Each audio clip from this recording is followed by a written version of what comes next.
All right, guys, thank you so much for coming. I know it's beautiful out, and I know I'd rather be outside, but we do appreciate you guys taking the time to come and learn a little bit more about financial aid for you and your family. So Kevin Fudge is here from MIFA and going to talk about that. As he'll tell you, he is kind of an expert in the financial aid and admissions process, and it's nice to have an outside person kind of come in and talk about those things so you don't have to hear everything from me all the time. But we will record it, and so people that couldn't make it tonight, share it there. If you feel like you missed something, you can watch it again, which is really awesome. I'm going to put a couple of plugs. As some of you guys came this morning, we have the coffee talks that we're doing this month and next month on all sorts of different topics. So I know you see my emails and probably are dreading them every morning whenever you do, but there's just so much going on that I try to get out as much as we can all the time. So if you ever have a question about something, or if there's something that we're not talking about that you want to hear about, please let me know. A couple of people at one of the things I went to recently talked a lot about gap year. So I'm going to try to do one of those coming up soon, and then also about some internships too. So again, whatever you guys want to hear, I want a program, so let me know. So I'll let Kevin take it on. Excellent. Thank you. Yes, so if you're wondering, my real last name is Fudge. It's okay. You can talk about it. I take no offense to that whatsoever. Yeah, occasionally I'll be like, is that your stage name? I'm like, no. No stage name, just is. And don't let my boyish looks fool you. A lot of times when I give these talks, people are like, what does this kid know about finance? So I'm right there with you. I'm going to be 50 years old next year. I had my grade coming in, so I wanted to grow it out so I could have a little gravitas. But I'm right there with you. I'm a sophomore. I live in Arlington. I'm a sophomore and an 8th grader. So I am right there with you, like imagining, okay, how's this going to all work out? I mean, here's the acorns in the tree, but my wife just wanted to redo the kitchen. So like how does that all square? She's like, well, it's not good if we don't use it. I'm just like, but we're using it for college. But they might not go, they may do. So anyway, 21 years of wedded bliss as of July. So yes, congratulations. That. Yes, nice. Yes, hard earned. I always like to, to make that note. We actually did meet in college, but I saw her from across the room, and I was like, wow, we are going to get married one day. Oh my God. And I crossed the room, I actually talked to her, fumbled through it, and but I said, when we started hanging out, I was like, you know what, I really like you, but I actually don't want to get married, don't want to have kids, just had a bad breakup, so maybe let's just get to know each other, but think we could want to get married, but not really do it. So anyway, here we are, right? And I tell it to my kids, because they're like, man, I'm never going to get married, never going to have kids. It's a lot of work, right? And they're like, I'm like, guys, look at me, okay? Look at me. I told mom I never want to get married. I'm like, what? So anyway. But I like to go town hall style now, because normally I have slides. I go through all the details and a bunch of bullet points. But I want to have a conversation. So if you ask questions, burning questions, I'm here to answer them. I am a subject matter expert in higher ed in general, higher education financing. So a little bit about me. I started out in 2000 working at Holy Cross doing admissions and financial aid, so I've read about 1,500 applications a year, so very well versed in the process. Even though I'm sort of 20 years removed from the game, there's a lot of things that have carried over, so very well versed in that.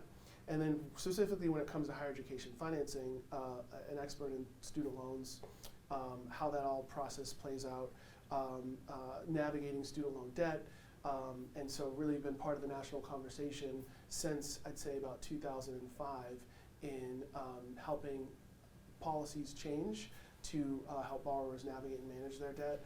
I always like to say that college access and going to college just isn't about getting in, it's getting in, getting through, and then satisfying any debt that was obtained to get the degree, right? And about, I think 60% is the completion rate right now for college, which means that 40% of people who start college don't finish within 6 years. And so if you look at all the statistics around student loan debt, they're measuring college graduates. They're not measuring the people degreeless in debt who start, don't finish, and now have debt. And for a while, I worked with a lot of people out in Western Mass, well, not Western Mass, Central Mass, who the state was trying to help them move from transitional assistance to then, obtain a degree because they had some college. But the problem was they couldn't go back and get a degree for free at the local two-year school because of the debt that they had defaulted and were delinquent on, right? So all that is to say, you are about to make a very significant, I don't like to say monumental because I like to reduce anxiety, a significant decision on what's next. And since this will be a pretty sizable investment, you want to make sure that you're doing that in the most prudent, responsible way that not only protects your student but yourselves, because you can't borrow for retirement. right? I see a lot of families who are just like, well, we have this saved, or like, I'm gonna dip into my retirement. I just need to make this happen. And I always like to help people make choices that give them more choices. In fact, I had a gentleman email me this morning because some of what I do, I also like to work with families in my town, Arlington. So I like do like one-on-one Zooms for folks like for 15 minutes. I do it like 3 hours a night for a couple nights in this month before the May 1st deposit deadline. And there was a gentleman who had said he was choosing between American University in DC, which is $84,000, give or take a few, yeah, and UMass Amherst, which all in is about 35 and change. And so he was like, well, you know, when I went to school, I worked my way through school, I borrowed a little bit, and you know, he was kind of had this back in the day, and I'm like, I was trying to convince him, like, yeah, but you know, times have changed, like, you know, the debt that students are taking on is a little bit greater, and even if, you know, the student is responsible without a sufficient credit history, you're gonna be the co-signer on some of those private loans, and those have some risks associated with them, right? And so he just emailed me today. Like I gave him a template to like appeal for more money from American, and I did kind of a cost-benefit analysis with him, and I kind of said, here's what's going to happen if you decide to go this route. You're going to end up borrowing $64,000 a year times 4. So do you want to spend $250,000 on a private liberal arts education when you could probably do the same thing at a quarter of the expense? And so he emailed me. He's like, yeah, you know what? After some deliberation, you know, my daughter's going to go to UMass Amherst, and she's going to graduate debt-free. She made that choice. And I was like, great. And also he said, you know, look, it might be, you know, for our other kids, because they have 3 kids behind the one who's going, you know, we're going to apply to a range of schools, not just from a selectivity standpoint, but also from a financial standpoint, in that we're not going to apply to all schools that are in this tier, like financially, hoping that we'll get a significant discount to make it the equivalent of what it would cost to go to UMass. We're going to apply to a greater range of schools so that our options are greater when we're actually making that decision. And so that's what I would say to you as you're kind of exploring this process. There's selectivity. Most of us think of college selectivity as like competitiveness from like Ivy League to like selective to like they let everybody in, right? I would want you to, as you're looking at colleges, think about that too from a financial lens as well. You know, so there are schools that cost a ton, but maybe they give significant discounts, but they're still all within that sphere. You want to diversify your portfolio and apply to a range of schools on the economic spectrum. And my general rule of thumb is, if you get into a private school and they offer you a significant enough discount that it is the equivalent of what it would be all in at a flagship university like UMass Amherst, then by all means, like, go. It's just, when you're looking at how that award is constructed, make sure that the amount of money they're giving you, that discount, is renewable, because it could be a one-time inducement or enticement to get you to enroll. And then understand what the GPRA requirements are to keep that gift or that grant, that free money, each year. Because if it's a one-time thing to just roll you, to just, you know, get you to matriculate, then you're on the hook for that money going forward. So, any other questions before we get going? Yeah, sure, go ahead. It's a good point. How frequent do you get the 1-year inducements versus the 4-year as a percent? Yeah, that's a tough percentage to nail down. I think back in our time, it was more prevalent. It was called bait and switch, and it was used as a kind of like, because let's just put it out there. Colleges are businesses, right? Like, we like to think of them as like places where our young people can go to find themselves and, you know, to mature before like having a job in the real world. And but it is a cold bottom line business, right? Their goal is to get butts and seats, meet their number each year, you know, give or take. You know, they'll understand they're not going to retain a certain amount, but that is their goal every year, right? So they have people in their analytics department who work with financial aid to then calculate what's the least amount we can give this family in order for them to come. And so on those awards, the way that it's interesting how they're named. So it'll be like, you know, the John D. Book Award or the Catherine T. like, you know, scholarship. If it's scholarship, you know that it's going to be renewable most likely. So the key word is scholarship versus award. Gift, grant sometimes are things that are only one time. So they should, if they're ethical, they should clarify what is a one-time grant or gift, and then what is a scholarship, depending on the language, and it'll be in the fine print at the bottom of the letter. But it's always helpful, even if they say it in writing, to follow up with the financial aid office to say, I need some clarity on this. Okay, is this renewable at this same amount? Okay, because they could say it's renewable, but like they give you 20,000 the first year, and they're like, oh, we only have 15 or 10 the next year. You know, you have to be. Yes, this is financial aid is learning a language. It's almost like a credit card. It can be. Depends on the language. Oh yeah, absolutely, 100%. I like to think of it as like the terms for like when you if you have Apple products. Now I made the mistake of getting Samsung products for my kids. My wife's like, they're not on the labeled group chats. Like, what's gonna happen? I'm like, honey, I'm sure they'll figure it out. Kevin, no, we have to get them iPhones. I'm like, oh my, what is going on? I went to college before Google. Like, you know, we socialized. Like, it worked. You blow kids' mind when you say you went to college before the internet. They're like, what? Like, how did you do your papers? Like, you didn't use Wikipedia as your source? Like, no. They don't even know what microfiche is. I know. It's hard to believe. Yeah, I know, right? Question, Jess. Once they get an acceptance from a school, Mhm. how quick is a school to offer that discount or scholarship or Sure. whatever? Sure. So the question is, when you get an award from a school, how quick are they to offer that award or the discount? I call it a discount to help you think from a consumer perspective. It'll be listed on the award. So they'll show you this is the cost of attendance. So let's use round numbers. It costs $60,000 to go to this institution, and here we're giving you $40,000. The $40,000 is broken up into different categories. So the free money and the money that you're responsible for in loans.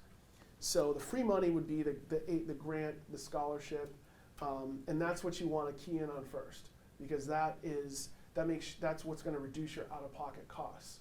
The loans, the work study, the loans you're not going to be responsible for out-of-pocket, and as a first-year student, the max your student could get is $5,500. That's it. The maximum they can get as a first-year student is $5,500 in a federal Stafford loan. Okay. They could also get something called work study. That's part of their financial aid package, but that's money that you have to bring to the table when your bill is due July 1st or August 1st. And then the student, when they arrive on campus, will apply to have a job, and then through the financial aid office and through the school, and then that will be the money they earn is like credit to their account. So almost like paying down a credit card, paying down your bill through a job you get on campus. And the advantage of that, because sometimes parents will say, well, why don't they just get a regular job like at the mall or someplace, you know, if it's a college town like on Main Street. And I think the difference is with a work study job, like they know that you're there for school and that it's supplementing, like you're a student first and an employee second. And so the flexible schedule around your classes is more conducive to a healthy kind of like academic and work balance, versus if you're working at the mall or like the Subway shop, they're just going to be like, dude, yes, they might be empathetic, but they're going to be like, look, I need you here. And you might be like, well, I have an exam, so I'm not going to be able to make it. And so I think it's for ease of, for guarantee, like it's a first come, first served basis. So if you show up, you know you have a job, and then it fits easier with classes and whatnot. But that will all be listed on the letter. So that's at the acceptance. That's at the acceptance. Okay. It should come pretty much simultaneously. You get accepted to the school. Here's what we Here's have. your package Yes, or whatever. and just quick note about that: the only way you're going to get a financial aid award is if you complete the applications. So please complete the applications before the deadline that the school has on their website, because you can get accepted and not get financial aid. And then if you're like, oh, now that I want financial aid, even if you do, so my rule is, I don't care if you're Tom Brady's kid. Everybody in this room should apply for financial aid. It's not, and don't get misled by aid and be like, oh, okay, well, we have a house in the Caymans. We use summer as a verb, so we don't need any aid. Like, we summer in Nantucket, or we summer here, right? You know those people, right? No offense if you're one of them, right? But we all know them, right? You know. I like that, summer as a verb. But even if you do that, everybody should apply for aid, right? Because you're not gonna be eligible for the institutional aid that schools have if you don't do that, right? So there's federal money, state money, institutional money, A lot of times the institutional money, whatever grant or scholarship they give you, is tied to if you apply for aid in general. Question, yes? I was just thinking, so as long as you fill out the FAFSA or Mhm. whatever, and you do that, that's sort of your request for aid, that's in there, and it is automatic from the schools. Correct. So when you get that letter, that's their offer. Correct. And then, I mean, I guess you always could call or inquire if there's anything more they can do, if you're like weighing Yes. schools. Right. Right, because the thing is, the federal methodology, how they determine need is different from how you're gonna determine need, right? Like for me, like if my kid wants to go to a $50,000 school, like, and the school asks me what my need is, I'm like, yo, my need's $50,000, okay? Like, back up the Brinks truck and like, you know, let the money fall out, because I got needs, right? Do you know what I mean? Like, I'm not gonna, so, like, that's my definition of need, but like, they're gonna look at my taxes, they're gonna look at, we own a home, so all these things, well, the FAFSA doesn't, the profile does, I'll talk about that in a second. The FAFSA is the universal financial aid application for every school, okay? You fill it out, they'll come back to you with an expected family contribution. And the way that colleges calculate need is they say the cost of attendance, and for the round numbers I use 60, minus your expected family contribution, and then that's what they'll say, oh, that's your need, according to the federal methodology. And then as far as in determining the family's contribution, is it true that they actually look at it that the student themselves should contribute a higher percentage of any money that they have than the parents? So in other words, I feel like I've read that when they look at all this, if your kid has some savings in their own names, they look at that and I think it's something like, they say 20% of that the student is able to contribute to their education. They look at the parents' money and say the parents should be able to contribute 5% of whatever money they have. Yes. So that. Now we're getting to advanced Okay. calculus, because you're asking me to, so I know the Pythagorean theorem, and actually there's a cool article about some young women from New Orleans who like did a proof that said the Pythagorean, did you see that too? Isn't that cool? Yeah, that's really Like, I enjoy being a nerd, but like, I know my limits, okay, of my nerddom. Like, it's like comic books and like maybe a little bit of identifying constellations, but when it comes to like mathematic proofs, I'm like, whoa, okay. But yes, you're getting into like the formula of the financial aid application, which I'll delve into just slightly. So, from what I understand, and I can follow up with you this offline, is there is a threshold at which above that, then your theories are true. From what I recall, it's usually typically has to be over $14,000. The student has to earn over $14,000 and have savings of $20,000. I'm now maybe getting my numbers wrong, but it has to be pretty significant before that actually kicks in. So if your kid's working at the ice cream store down the street, like, chances are they're not going to make $14,000 in a summer or in a year. And if they do, then yes, that could be the case. The formulas are evolving for the next cycle because, and I don't want to get too far down into the weeds on this, but it used to be where you had multiple kids in college at the same time, you would get a benefit or discount with an acknowledgement that you have multiple kids. Whereas now that's going away for the 2024, 2025 financial So college allocation. tuition's gonna go down too, right? Depends. It's frozen in certain places. But I think the theory behind it is, so it sounds doom and gloom, but actually basically what it means is that your expected family contribution deviates $5,000 to $7,000, whereas before it would be depressed $5,000. Like if it was $15,000 one year and you have 2 kids in school, then it'll go down to 10. Whereas now it remains at 15 and goes up to like 22 at max. So the difference isn't ginormous. Just optically though, it's frustrating and it's like, oh geez, but I think what they're saying is if we have a limited pool of resources and we're trying to expand the grants and the amount of grants that we can give to people, this is how we have to. There was a flaw in the formula to begin with, and so for that, it's like closing a loophole that wasn't supposed to exist in the first place. I think is the best way to describe it. I know it doesn't, mean anything for us that are people that are applying for financial aid next year, but that was the philosophy behind it. But getting back to the way that they calculate your need, So if they look at, let's look at round numbers again. So $60,000 is the cost of attendance. Your expected family contribution is 25, or let's say 45. Then your demonstrated need is $15,000.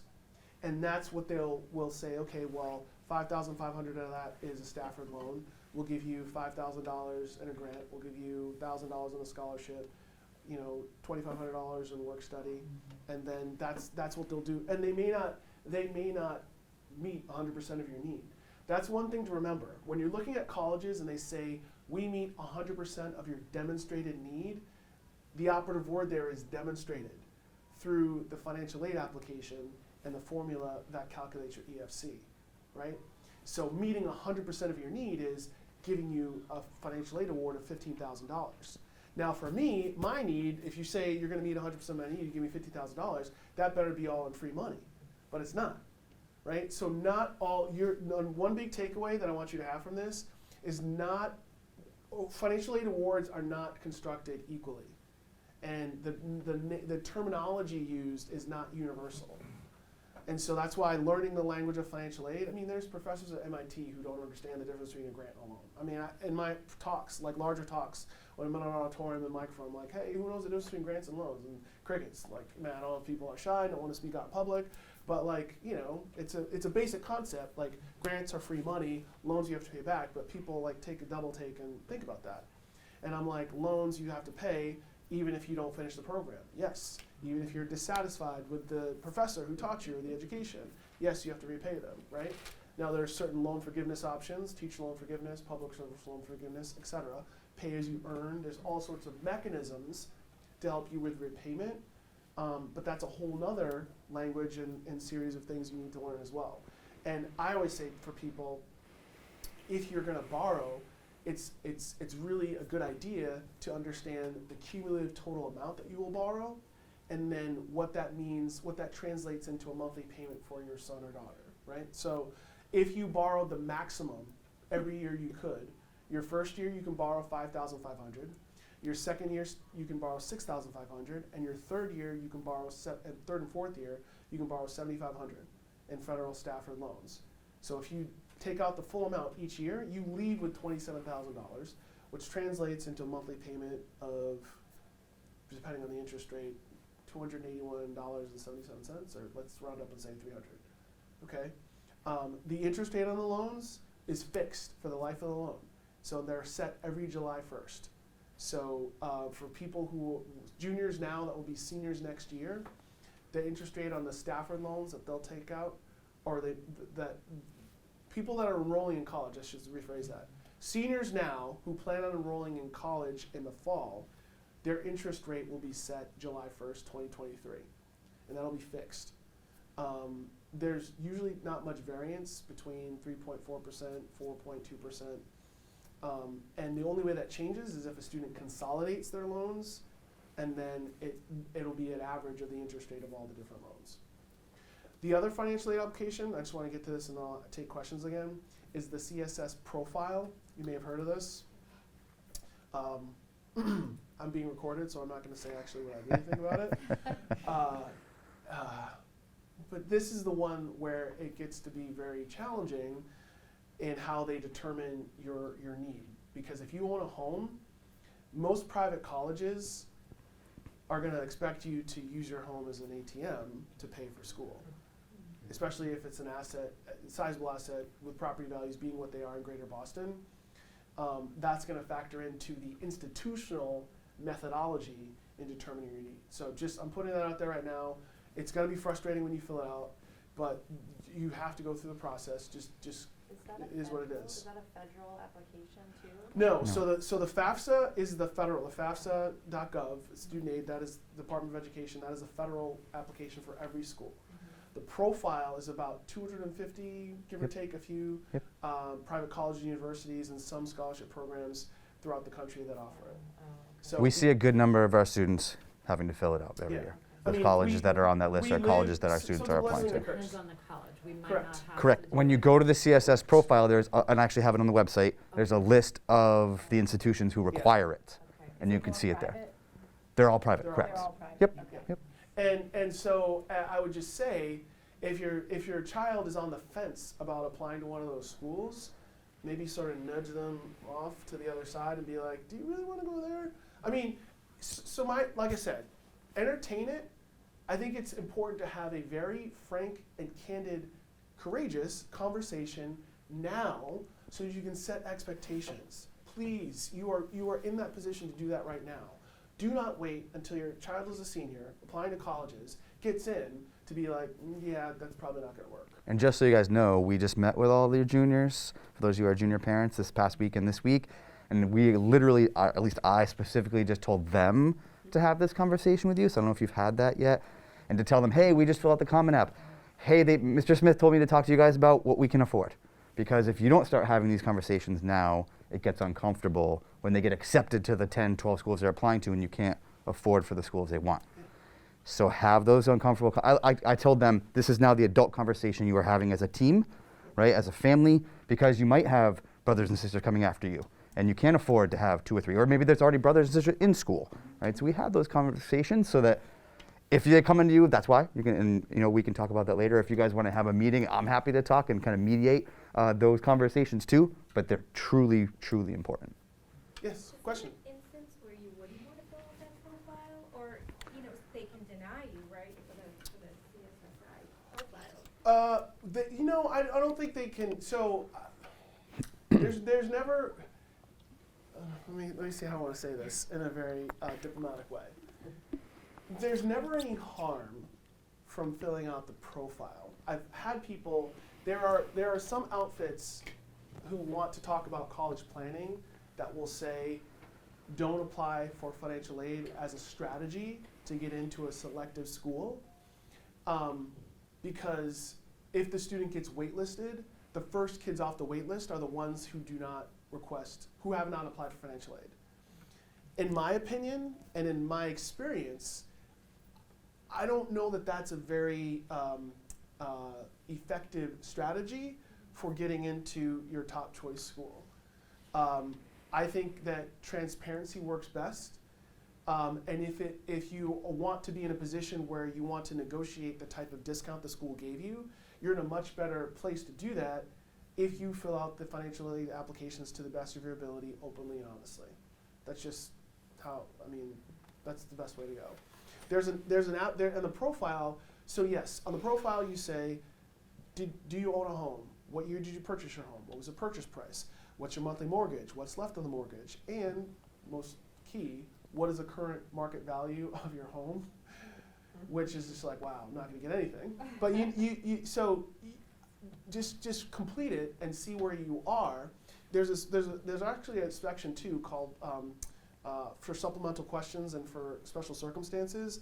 That's basically a blank page that allows you to write in a response. So for example, I remember there was a gentleman who owned a home where we were in Arlington, and he had, I want to say like $340,000 in an account because as older parents, so they were in their 60s, his wife had some long-term healthcare needs that insurance wasn't going to cover totally, so they had to save this money for that purpose. And so this kid got into Yale, and they gave him like $8,000 discount. And so he was like, well, I'm going to have to tell him we can't go because they're looking at that money as if we can just write a check, and that's not the case. So I helped them write an appeal letter, and in the appeal letter articulated, because he didn't put that in the special circumstances section, and I was like reiterating, hey, this money is set aside for a specific purpose. It would behoove you to reevaluate this application. And they ended up giving the kid like $55,000, and at the time the school was like $6,000. So, but it never would happen if he just was like, I'm not going to even bother. Why should I even bother? They're going to let that money and not give me anything. You have to like see the process through, and again, the discount could be significant enough that it's less than a state university, Framingham State, Bridgewater State, Westfield State, or UMass Amherst, and it's comparable. So you never know. We are. I don't like using the word prisoner because it's too strong a word. We're like prisoners of our area. Like this is the capital of higher education. It's also the capital of higher education debt.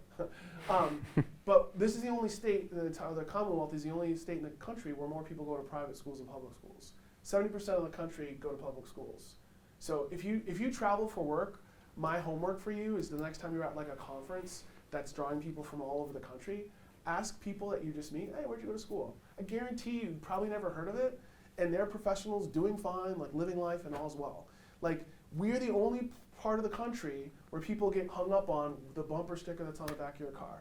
And this is not like your capstone project. Like, I'm a parent too. Like, where my kid goes, or if they don't go to college at all, is not a reflection of how well of a job I did as a parent. Okay? Like, you know, don't fall into that trap. Don't do it. Like, make a sound choice for your family.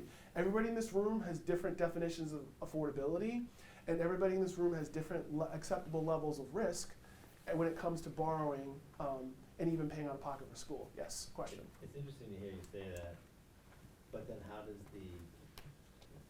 the country get upside down on the return on investment on this? The return on investment for what? College? Wow, okay. So, It's a country thing, it's not a Massachusetts.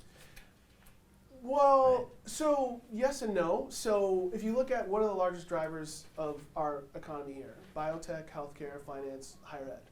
So as a business, there is a business interest for the machine to keep going, right? And the Ivy League will be the Ivy League forever. Like, they could charge $200,000 and people will still want to go because the perception is, well, what am I getting access to? You know, I'm getting access to social capital, so then when I graduate and, you know, my friend's dad works on Goldman Sachs, then, you know, I can grease some elbows and rub some shoulders and go down that path as well. I would say that the internet and social media sort of democratized social capital a little bit in a way, so it's not exclusively the domain of elite colleges. But if you look at what other states are trying to do, particularly as it pertains to higher ed, is, again, 70% of people go to public schools. They're just trying to get kids to graduate from high school and go to their public university.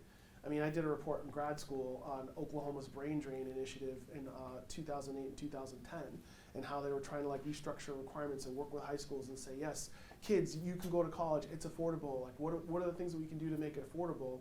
Because they want to retain students, and it's less of a business. I mean, Greater Boston has 60 colleges. The entire, in Indiana, which is roughly the same population as Massachusetts, 6.7 million people, give or take a few, according to the last census, has 60 colleges in the entire state. So, like, as a matter of perspective, like this credential inflation, I think, is the issue. And so I would say that people aren't looking at the return. There's been a reckoning on what is the value of a bachelor's degree, and does that signify readiness for work?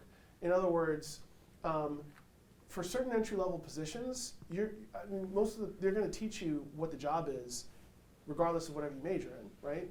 And even prior to the summer of 2020, there was an idea that we're excluding wide portions of the labor market because of this bachelor's degree requirement. It's a sorting mechanism and not a true credential. And then we have the summer of 2020, George Floyd, all these people falling all over themselves with a commitment to diversity, equity, inclusion, are saying, wow, we really have a problem because look at all these people who could be considered talented, but they don't have a degree. How might we, and they're already working, they're like our age, 30s, 40s, 50s, they've been working for a while, demonstrated their capabilities, but they don't have a degree.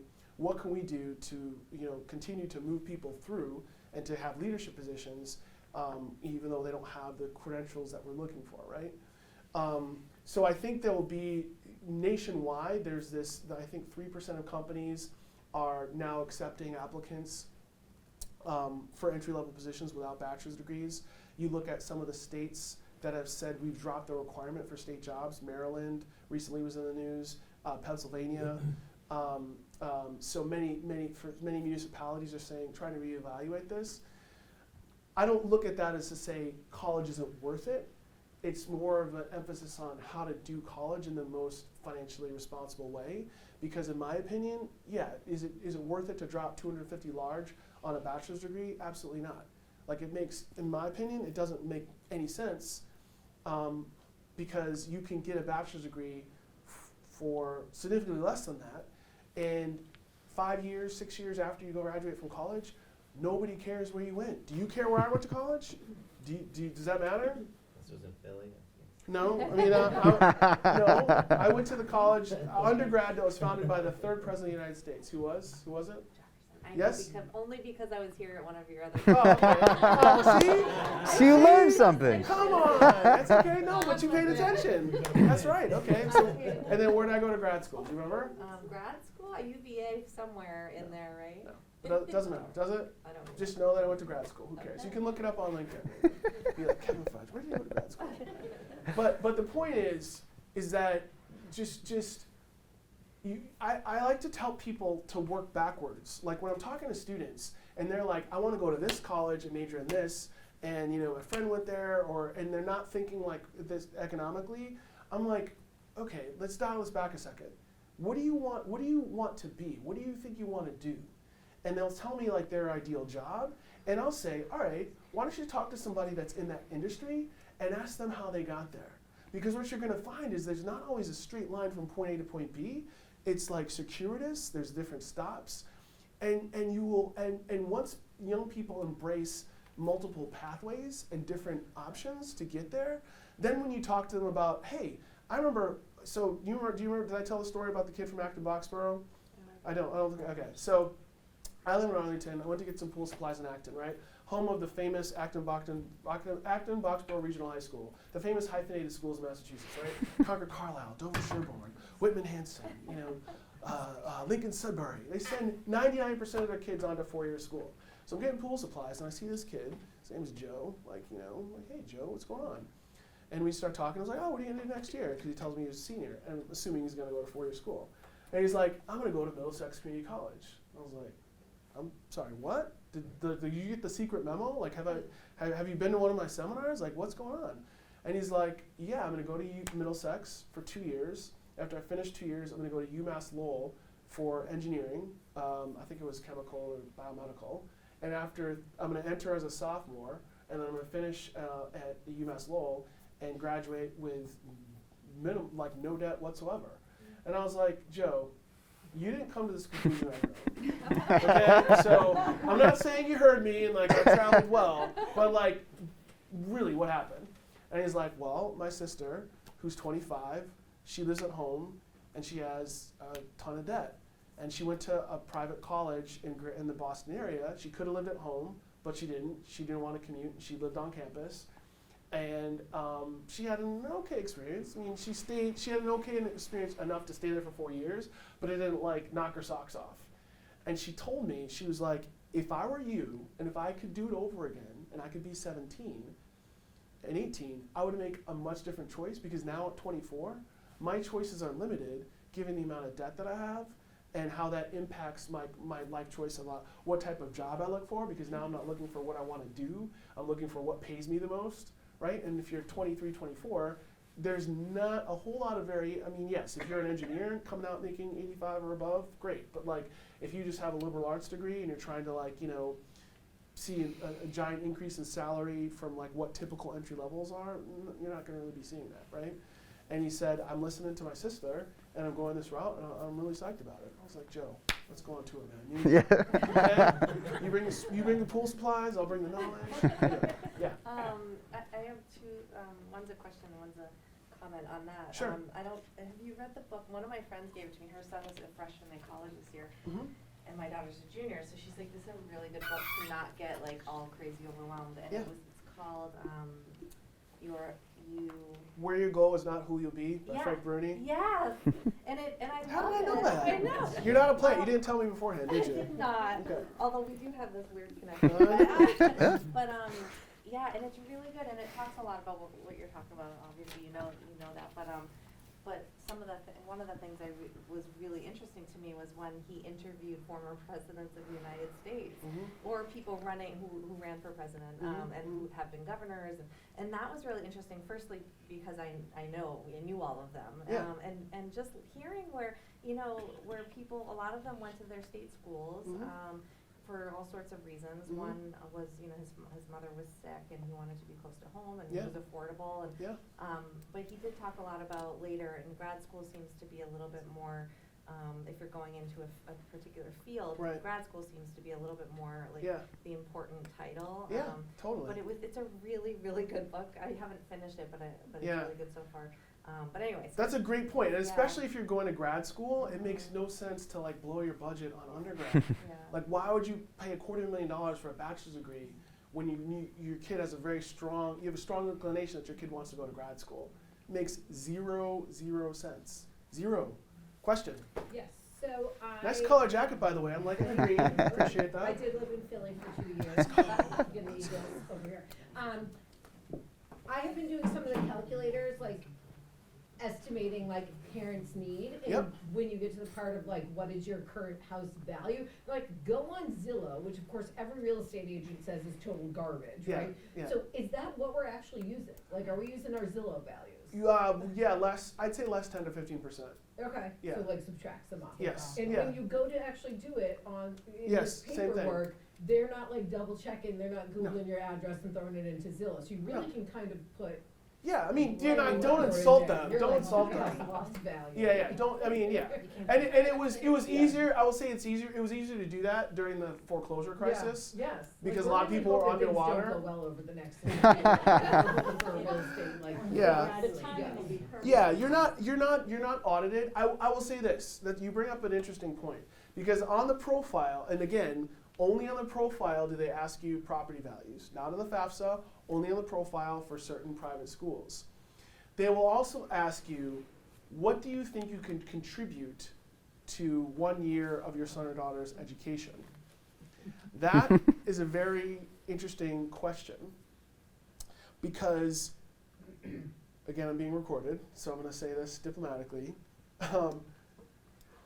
If it were me, I wouldn't overestimate my ability to pay. At the same time, I don't want to insult them and be like zero, right? I mean, exactly, $2, like Price is Right, like $1.99, $1, you know. I'm glad you appreciate my pop cultural references. Like the other day, I was on a Zoom call. I guess there were some millennials on board, and I was like, "Sit, Ubu, sit." And they were just like, Good dog. they were like, "What?" I'm like, oh my god, I'm dating myself. Like, none of these people have heard of Family Ties. They don't know who Michael J. Fox is. Like, really? Like, I'll be like, Back to the Future, 121 gigawatts, and be like, what?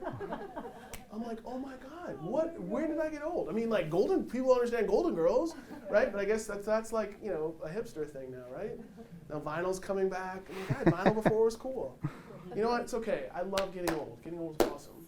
Anyway, train of thought. Where was I?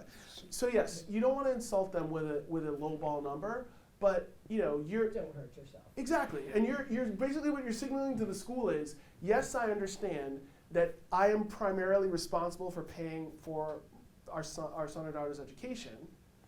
That being said, I'm not going to refinance my home to pay for this. So you better come hard and fast with a decent discount, or I'm going to walk.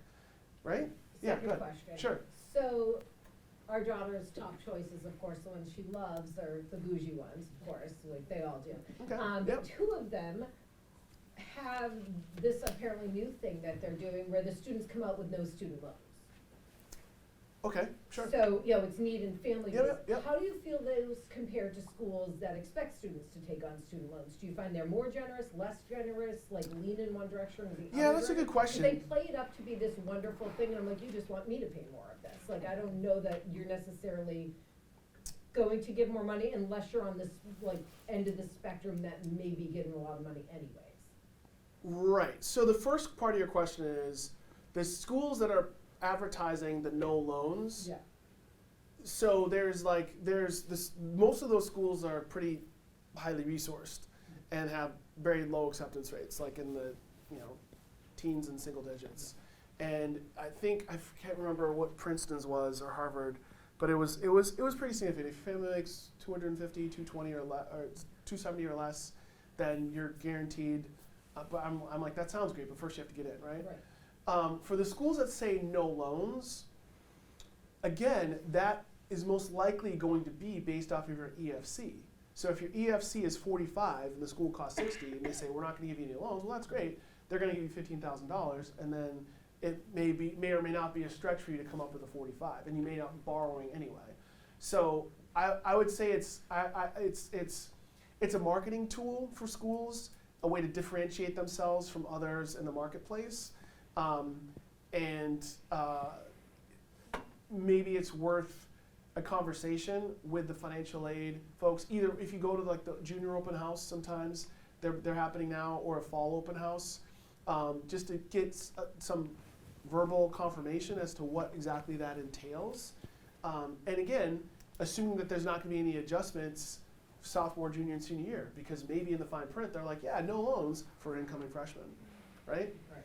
Again, so it's always measure twice, cut once is the way I would just approach that. Their brochure is not helpful at all with those. They give examples like making $15,000, 5 children, like, you know, single mom, and you're like, well, that's not Yeah. where we're at. No, I know. Yeah, you know, And I'll like, just making say, this much money, and you're yeah, a like, lot of people are gonna we occupy this really tough space because, you know, if you're housing insecure, there's the spectrum like this: housing insecure, or like, again, use summer as a verb, right? Mhm. But most of us are kind of in that middle where we're not going to qualify for grants and free money because on paper it looks like we're using summer as a verb, but in reality, you know, we're not going to just write a check for whatever amount they tell us to write a check for.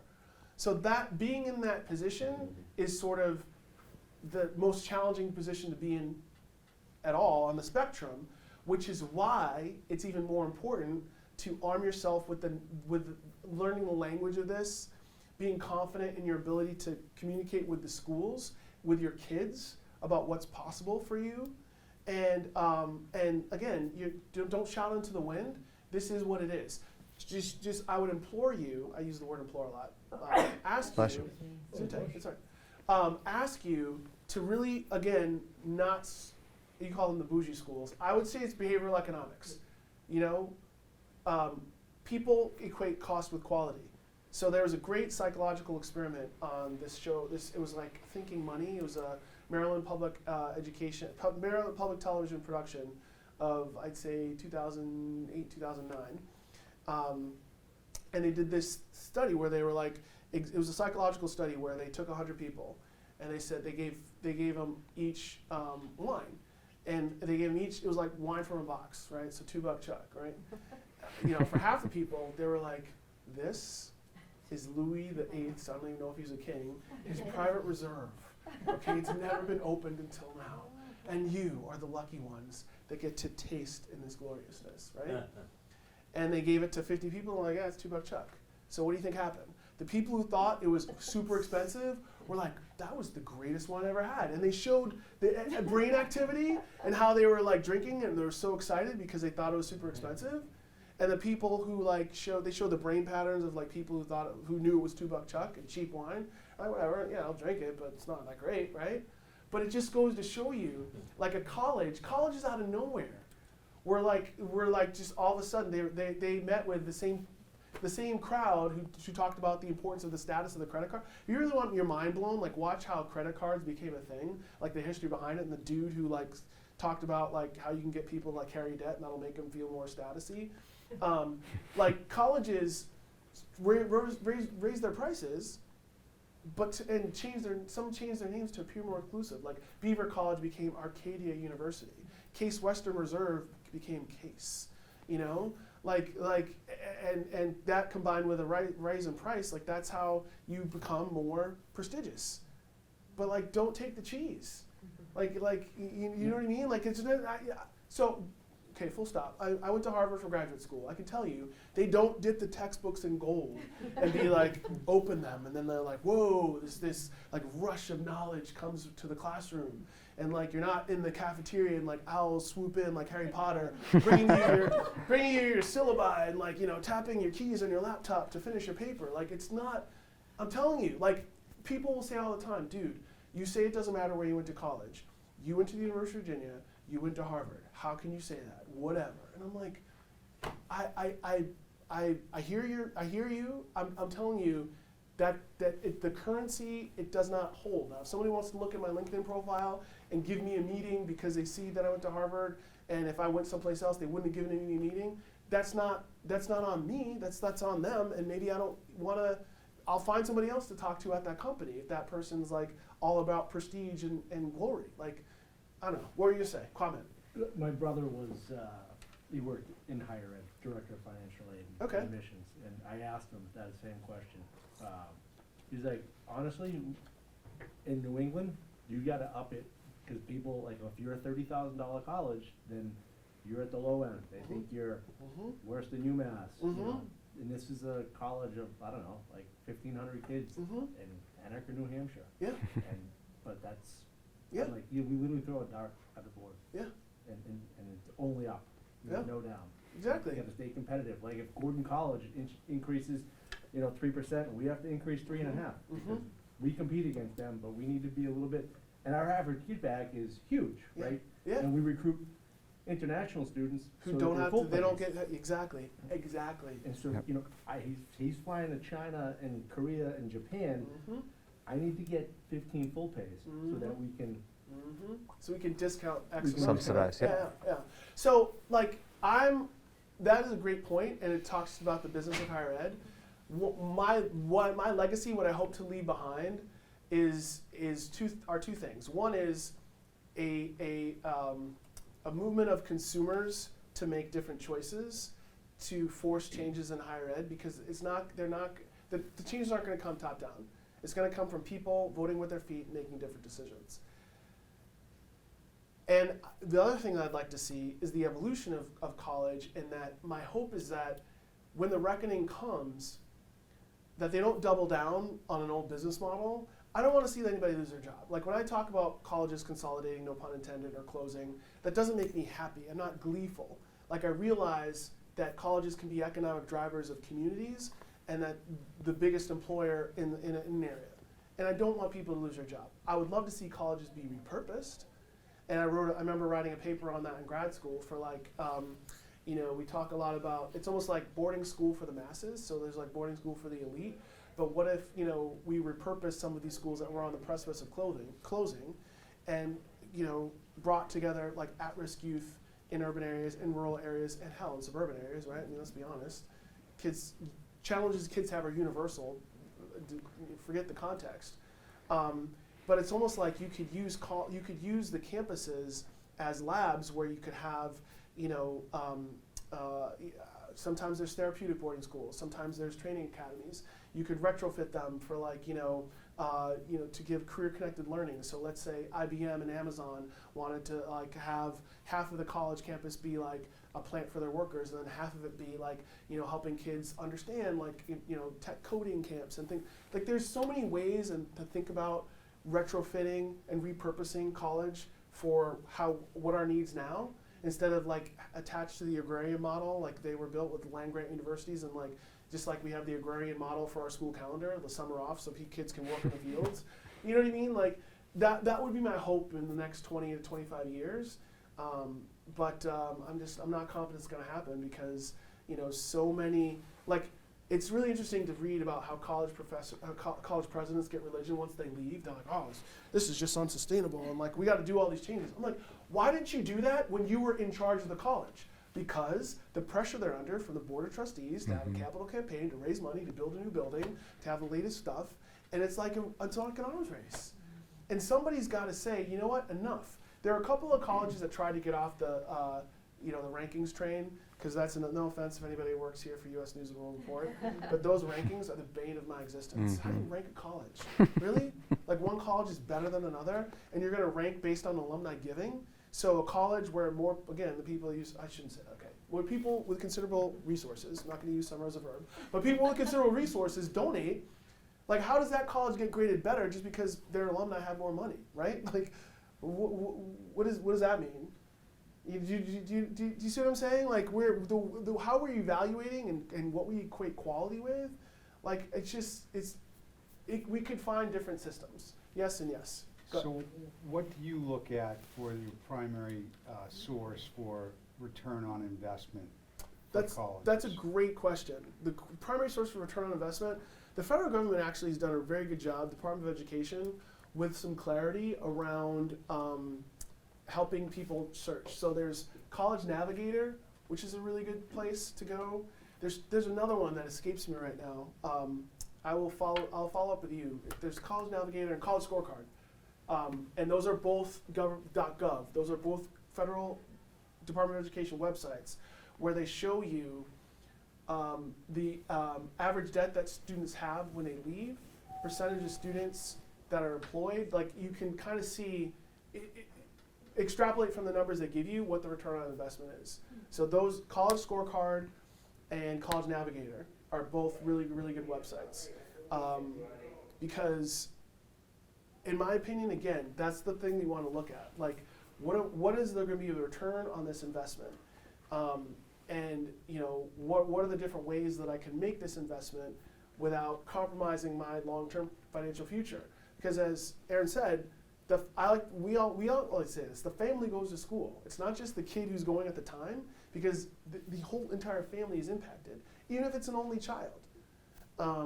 Because the decisions that you're making have far-reaching impacts, not just for the kid, but for you as parents. Yes? Just a little follow-up on Sure. that. Is there also information there on what fields? Is there ROI information on fields or? Not necessarily. Specialties For that, I would probably go with the Bureau of Labor Statistics Occupational Outlook Handbook, which will show you the occupational classifications, which fields have the highest growth opportunity. So, for example, and again, I guess look at those data with an eye of caution, because it'll say like the biggest, fastest growing fields are like wind turbine technicians, but like they'll have the percentages. There's only like 100 people going into it. So like just like measure the numbers. But I think I've had many conversations with them and looked at their monthly data reports, and I think they're helpful in that sense. And also it can give a young person an idea of the diversity of careers within a particular subject that they're interested in.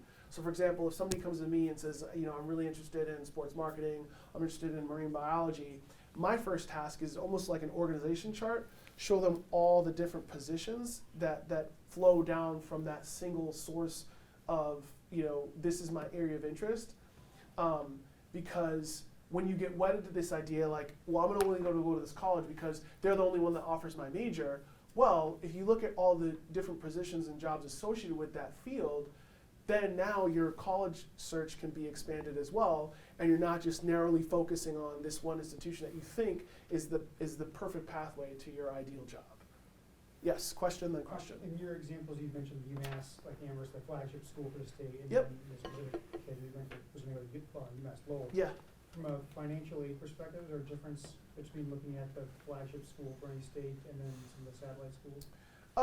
Yeah, I mean, just from a overall cost of attendance, Amherst is the most expensive, and then the other ones are less than that.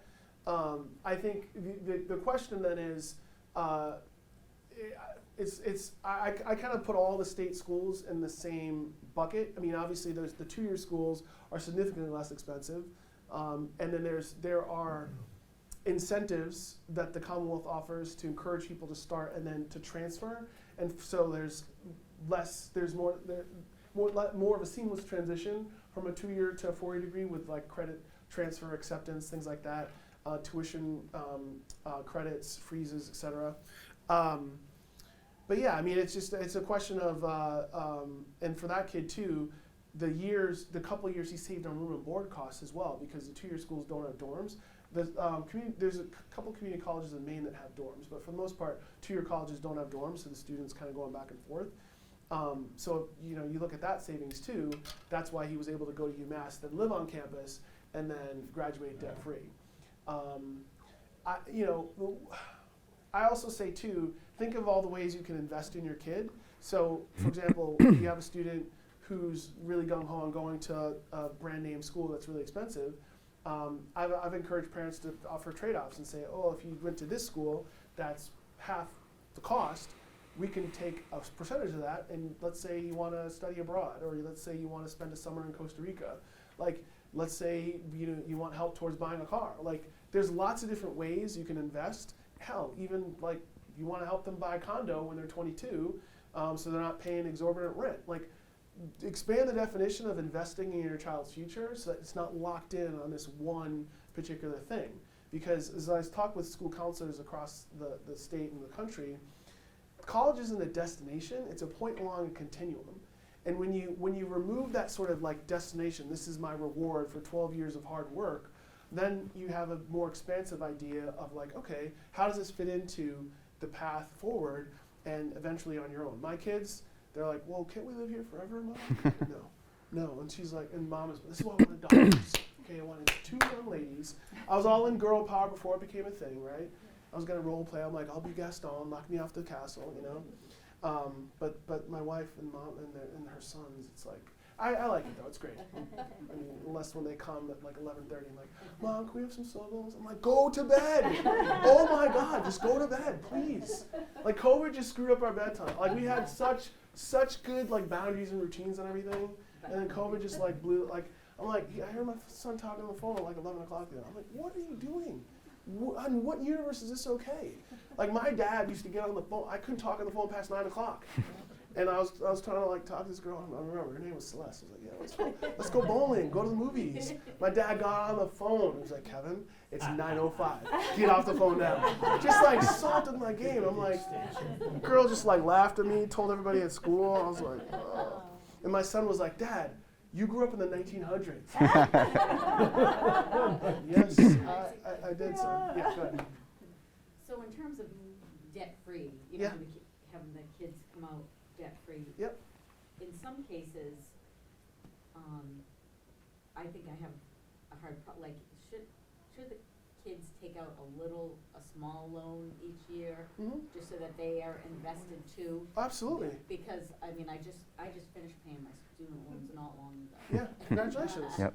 Yeah, I tried the game, you know, saying like, yes, Yeah, yeah, it was a lot congrats. of consolidation, refi, I could Yeah. probably Yeah, work it. we can go on tour. Yeah, I can go on tour with Yeah, you yeah. on what not to do, and it was definitely Yeah. the big name, you know, I Yeah. thought, you know, my parents couldn't say no, Yeah, but it involved a lot of debt, and I Yeah. had to move back home. yeah, So I yeah. just, So you, that's in my head. so you make up a really interesting point because lots of like remember I said at the beginning, if you're Tom Brady's kid, Yeah. like having debt. Actually, I don't like using the term skin in the game. I like incentive. And even if you have the ability to write a check for the full amount, when your son or daughter has student loan debt, one, it helps them build credit. So when they come out at 21 or 22, and they've been made, even if they just paid on the interest, because you're not required to make payments on your student loans until 6 months after you separate, but you can start paying the interest, and then when you have debt, it actually helps you build your credit. But it gives them incentive to like and some ownership Yeah, of the because experience. I'm afraid if we just write a check. Ownership in of the it, experience, yeah, because you're gonna have a second thought. And here's another strategy too that I actually. Oh, you're fine. Yeah, You're awesome. excellent. Thanks for coming. Another way to look at it is too like when you have your final bill. Have a good night, guys. Be well. When you have your final bill, you can take a percentage of that and split it up over 9 or 10 months and make a monthly payment on it. So in other words, your son or daughter can contribute to that as well. So let's say, for example, we have the $15,000 or the $45,000 in that example. It was 60. College was 60. You're expected to pay 45. You get $15,000 in grants and scholarships. So now you have that 45 left over. Mhm. Let's say you took a chunk of that, like $20,000, and you could enroll in. It's called a tuition management plan. Usually a nominal fee, $40 or $50 to enroll at 0 interest. Mhm. And then over 10 months, you can pay a percentage, like a monthly payment. You pay $1,750, your daughter pays $250, right? Yeah. And you can have them pay on the. Because there needs to be, in my, Exactly. my personal experience, Absolutely. there needs to be something, because if they come out debt-free, they're just, Yeah, I feel like it just sets a bad. yeah, I get you. Because my uncle has 3 kids, and they came out debt-free, and he thought it was great and all that, and I was like, Yeah, yeah. maybe, but, it's just, I just learned a lot of lessons. Right, And but right. it's hard because she wants to go to some big names, and she might get it, I don't know. Who knows, And who I'm knows? gonna be, Right, but those are the conversations you want to have right now, because you're setting expectations. Disappointment is nothing but unrealized expectations. and living at home till 28 was not fun. I mean, I don't know about you. Like I lived in a hotel in Inglewood, okay, prior to gentrification in SoFi Stadium, like rather than drive back home. Like I drove out to LA because I thought I had a job. The guy was like, "I want to hire you." I was like, "Great, that's cool, thanks." I wanted to see it in writing before I left, and like he's like, "Well, I have a deal on the table to get out here." I drove Charlottesville to Memphis to San Antonio, hung out for a couple days, to Tucson to LA, checked into Motel 6, went to discuss my salary. I'm sorry, we don't have any money to give you a job. Yes. So I lived in a hotel for a month instead of turn tail and like drive back home because I was like, I'm determined to figure this out. Now, granted, I was had the privilege of graduating debt free. Now, again, University of Virginia in 1992 was like $10,000 out of state. Like room and board was like 3 or 4, and then I lived off campus and like had 3 jobs, 3rd and 4th year. But yeah, that was it builds does, character. oh, yeah. It builds and I think the other thing is when you're at home, kind of like reevaluating that. I mean, who knows what kind of choices you might have made at 17 or 18 if you could talk to your 28-year-old self and be like, here's where we're at. Well, Right? you'll love that. I'll tell you this quick story. Sure, It's sure. funny. I was gonna live at home after my freshman year. I went to school out of state, Yeah. and I was gonna go to Suffolk Mhm, in downtown Boston. And my mother is like, "This is great. We could pay for it outright and all that." And then at the last minute, I was like, "I can't live here." And I was like, "I want to go back. I want to go back." And they're like, "We'll make it happen." And then it turned like it was a bait and switch. The first year I Yep. got a lot of money, Yep. and then sophomore each year it Yeah. Yeah. was less and less, and my loans just. Yeah, and you're not thinking about it because it's out of sight, out of mind. I used to say, like, you know those constructive pallets at Home Depot? I used to say, like, when you sign for a loan, all you're doing is signing a map. It's like the iTunes user agreement. You're just digital signature. You're checking a box. You don't see it. What I want to do, I would love to have a bunch of kids in here and roll in on pallets like $20,000, like in stacks of bills, and be like, you want to take that on and then pay it back? Go for it. You know, just like to visualize what it is, because we don't. I call it the iTunes effect. How many of you, when you download an app, do you read like the permissions and you're like, what happened to my privacy? You didn't look. They said it like on page 13 of the user agreement, but you just like scroll through it. You're just like, oh, I just want to get to Candy Crush. I just want to, you know.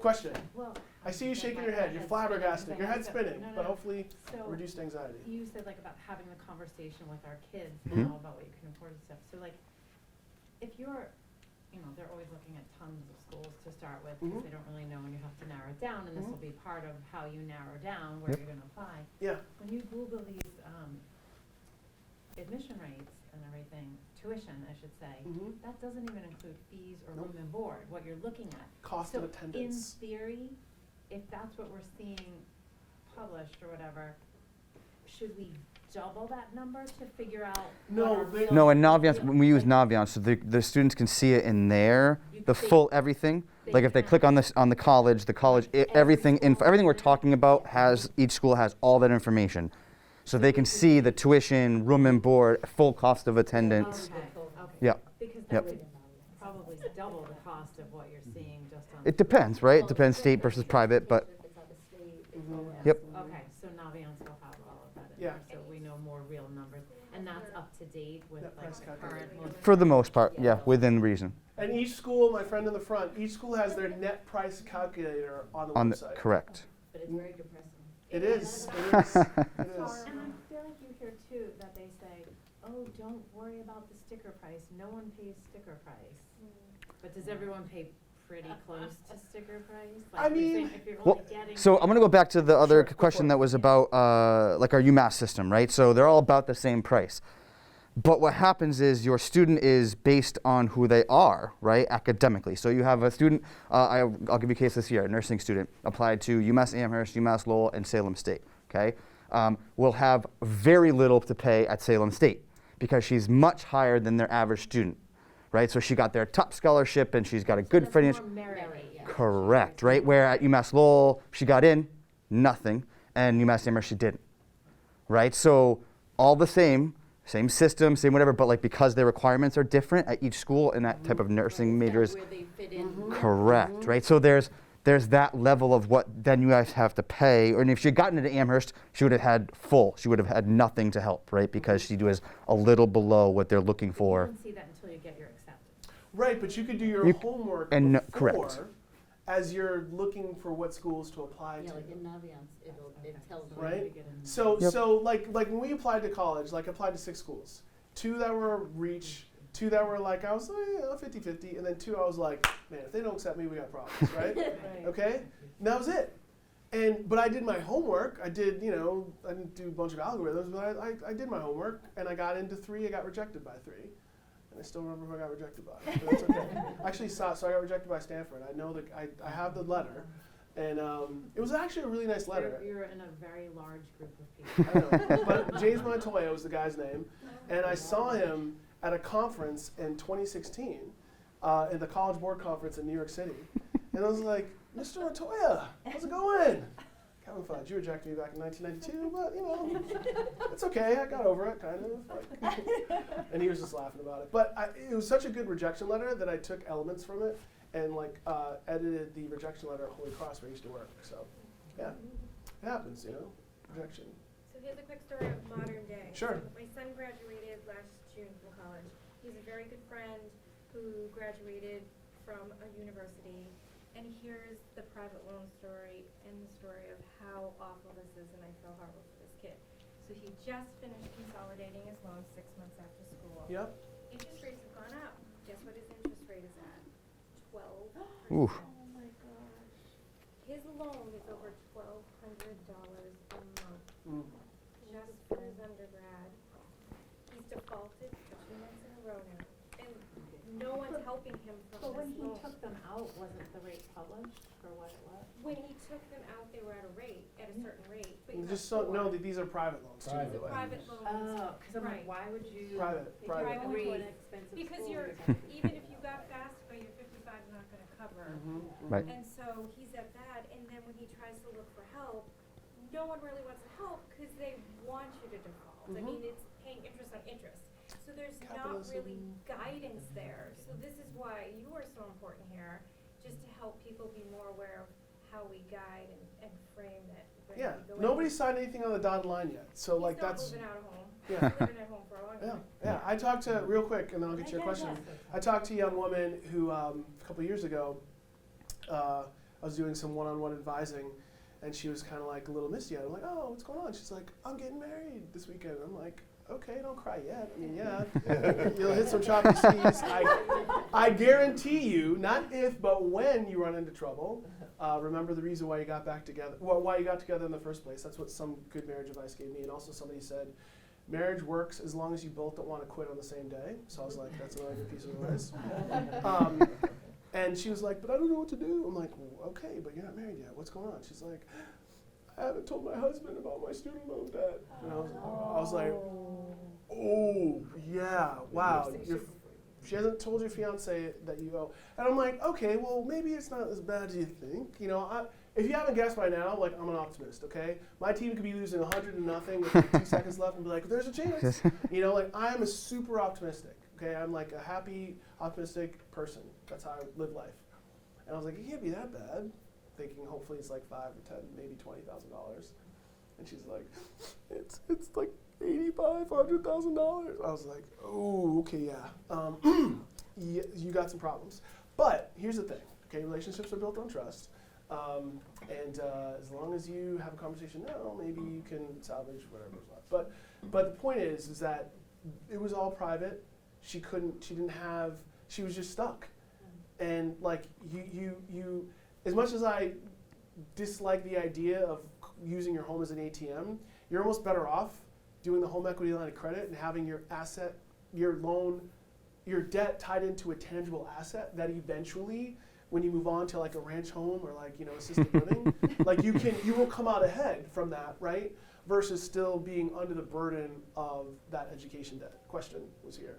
Oh, I was just gonna say, to your point, when I was trying to figure out what I wanted to be when I grew up, I went to a community college, and just for like a year, and my professor was like, what are you doing, Lauren? He took me out for coffee, and he's like, I'll get you into BU. He's like, well, you don't have to go to Bunker Hill. He's like, you're doing so well in this class, this is the same curriculum, and I'm kind of like, I don't want to go to BU, because I'm going to go to nursing school, and I'm going to be the same nurse that I would be at UMass, Yep. that I would be at Salem State, that I would be at UMass Lowell. Yeah. So depends on the degree that you're going for Yeah. too, because. Absolutely, 100%, 100. If you're gonna, people come to me to be a teacher, I'm like, go to Westfield State. If I, any kid tells me want to be a teacher, Westfield State. Nurse, Salem State. Engineering, UMass Really Lowell. go for Yep. it, Like, really. like what? Are you, And and what about for the kids that don't know? for the kids that don't know, so I would. Like, no idea, like, Yeah. it's just doing high school, So trying to here's do the the thing. best Here's the you thing. Here's the can. thing. doing her sports. Does she being a want? friend. Is she going? If she's going to college as a purely social outlet, like I would ask her, do you want to go? Like, would, Yeah, she wants to okay, go. and But she doesn't know what she wants to be when she grows up. That's If you okay. were saying work backwards, there's no way my kid can do well, that. 'cause then don't pay the premium for that self-discovery. It doesn't. She doesn't have to figure out what she wants to be, but it's just do not pay premium. Well, in other words, for are there exploration. certain schools that are better for like the undecided? No, You know, like how I you know, was you're undecided. saying Salem Yeah. State for Yeah. nursing. I went and- to, but I went to University of Virginia undecided. My first time in Virginia was in like orientation the first day. I didn't even go to the campus. Okay, I hadn't even been to Virginia. I was in line with like girls like, Buffy, how's your summer? It's Buffy. I'm like, oh my god, my head's gonna explode. And so like secretly, I'm kind of an introvert. I know it doesn't seem like it, but yes, I'm 50% extroverted, 50% introverted. But I was like, you know what? I'm gonna lean into my shyness and just be like, hey world, here I am. And like, well, if I ever do a TED talk, well, I have a bunch of topics. One of them would be like, I would love to blend, but I can't because I kind of stick out. I wear flip flops year round. Obviously, I'm an Eagles fan in Patriots country. Other reasons why I stick out too, but it's hard. Like, you know, you can't be a wallflower sometimes. So I just leaned into it. But I changed my major 7 times. I was like, yeah, I'll be pre-med, just because this is when ER was the most popular show on TV, right? I was like, paging Dr. Fudge. I opened that chemistry book. Are you kidding me? And I was like, no. I don't mind the sight of blood, but I was like, yeah. Okay, so close the book on that. So I was like, I'll do psychology. But there was like, it was too much science around like which synapses in the brain fire, like when you're and I was like, I don't need the, I like people. I want to understand people. So I was like, well, let me do rhetoric and communications. Like, this is Kevin Fudge reporting live with Eyewitness News, like thinking I'd be a broadcaster. That didn't work. Like economics, okay? Like like I said, I'm a little bit of a math guy, not a huge math guy, but like, okay, I can get with the laws of diminishing margin utility and the law of supply and demand. But like, I got lost after that. Like, I learned those 2 basic formulas and like, boom. So what did I settle on? Sociology. Why? Because 1, people fascinate me. I'm curious to know like how people evolve to where they're at. Communities, how they are formed, how they evolve, and our society. Like, our society didn't just get the way it did right now or even back then, like by osmosis. There were policies. It was by design. But if we got that way because of policy, we can get to a different place because of how we codify things and how rules can be structured to benefit all and not just some. And so that was my motivation. And so those were the classes that really resonated with me a lot. And that ended up being my major. Now, am I a sociologist? No. Am I a professor? No. Could I be one day? Maybe. But it's like, what do you like to do? And like me, I always knew I wanted to help people. Okay, see that Superman? You can't see it on the TV, but like from a small age, I was like, I want to help people, and that's what I started with. And so we're like, I translated that into like education and helping people in general realize their potential. And then that morphed into subject matter expertise on higher education financing and helping people do it in the most effective, efficient, and financially responsible way. So, yes. So in the situation which she's talking about, wouldn't it be more beneficial for someone to go to a larger 100%. state school? 100%. A zillion options versus 100%. a 1,400 student population up in 100%. New Hampshire? 1,000%. And you know why I really like that question? Because a lot of people get turned off by big schools because they're like, I'm just going to be a number. But the awesome thing about big schools is that they're broken up into smaller schools. University of Virginia, I was in the College of Arts and Sciences with 6,898 people, 7,000 kids, right? There's a School of Engineering, there's a School of Architecture, the School of Nursing, the School of Education, the School of Commerce. And there's and all those kids come together. And so my theory is I think you're able to find your place more at a large, sprawling, comprehensive university and find your people more than you would at a small private liberal school. Not to knock No, them. I know, I agree. My But- daughter's shy, everyone, oh, she's gotta go to a small school, I'm like, No, no. She doesn't- There's more can't be clubs at Newburyport big 2.0, schools. yeah. There's more clubs at big schools. There's more opportunities to find your people, right? So there's just more. Yeah. You're forced to, like, exactly. You're Kevin, forced one to thing I engage. want to interject with that Sure. is one of the things that your students can do, and we're gonna have more of a coffee talk on it, is apply to other schools. Don't really worry about if they're undecided. Fine, we can talk about schools that are good for that, big, small, whatever. But they have a full year to defer. Take a gap year, take a breath, right, and know that those schools are going to be there in a year. That if they want to do that, because I have some kids right now that are just like, COVID started my freshman year. This high school experience has not been what it could or should have, whatever, and that sucks. And there's nothing you can do about it. So let's take a little break. You got your acceptances. You know what your financial aid passes are. They might change a teeny bit, but not a lot. And they have that year to work, take some classes, travel, do a service trip, whatever they might, to maybe find out something that they like to do. Maybe they like working with people. Maybe they don't like working with people. Great. Figure that out in that year. You don't have to go to school right away. And I think as your students, college and career counselor, like, that's something I'm talking about, because I don't want them to feel like I got to do what everybody's doing. Why? Just because we've been doing it and we've been told that that's what you have to do? Okay. And maybe for some people it's going to be great and it's going to work out. Spot is saved for them, they defer it and. Correct. Yep. It saves a spot for them. It defers their acceptance. There's, yeah. I mean, it could be one of those things where that gives them a little peace of mind. And even if they don't do it, they know that they have your permission to, like, take that Always year. make choices that give you more choices. Yep. Okay? Optionality. Make choices Love that it. give you more choices. I stress that to kids all the time. Okay? You have options. You're not trapped. Parents, you don't have to. Have a good night, guys. You don't have to. How many parents have I talked to in the last 20 years that have been like, you don't understand, he has to go to the school. I have to do this. I promised him if he worked hard in high school that he could go wherever he wanted. And now I have to do this. No, you don't. But, like, your mind is your greatest ally or your worst enemy, right? So, like, have your mind and your will, all that stuff, like, work in your favor, and don't let it work against you. Okay, don't let it play tricks on you and be like, ooh, I'm not doing a good job because, no. Just this whole conversation is about reducing anxiety, helping you understand you have choices and options, giving you that confidence that you can make those choices, and helping you feel empowered to ultimately make a good decision that's going to be right for your kid, right for you guys. And in 10 years, when there's grandchildren running around, you'll be like, yes, I'm so glad I went to that thing in Newburyport High. You know? I'm playing the long game. I talk about grandkids because, like, my kids drive me bananas. And I'm like, when they're picky eaters or when they do stuff, I'm just like, you know what? I'm playing the long game because I cannot wait to come over to your houses at dinner time. When you have a 5-year-old and a 3-year-old, I'm just going to sit back and, hey, you want some candy? You want some ice cream? Yeah. You want to stay up late? You want to watch? No, you don't have to go to bed now. Why? Like, oh my, that is what I live. That, to me, that is the ultimate reward. Because parenting, you're not in it for the rewards, right? But that, to me, will be my reward. When I'm, like, 70 years old, like, sitting on the couch, like, admiring just the chaos, the stuff being thrown left and right. Getting up and leaving. Getting up and leaving. Exactly. I cannot wait. Okay? And then maybe I'll have the daughters. I'll have the little granddaughter, and I'll be like, so, who knows? My wife is like, you sure we're done? I'm like, honey, oh my God. Like, Yeah, we're done. Yeah, I mean, right.